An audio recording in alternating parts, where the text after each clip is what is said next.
Guys இந்த துப்பாக்கி வச்சு தீபாவளி எக்ஸ்பெரிமெண்ட் பண்ண போகிறோம். என்னென்ன பண்ணலாம் பாருங்க. ஃபர்ஸ்ட் ஸ்டார்டிங் இந்த மாதிரி வீட்டு பால்கனிக்கு வந்து இந்த தண்ணி கீழே போதில் அதில் சுட்டு பார்க்கலாம். சவுண்ட் எங்கேயே போடும். இது முடிச்சாச்சு. அடுத்து வேற ஒன்று பண்ணுவோம். எத்து குச்சி வச்சு குச்சி பார்த்து இன்னொரு வாட்டி ஓகேவா? ஃபயர் ஆக மாட்டேங்குது. நம்ம அப்படியே வச்சு பார்ப்போம்.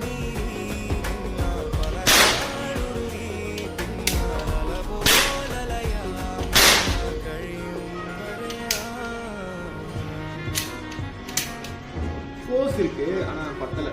இன்னொரு வாட்டி கேட்கணும்.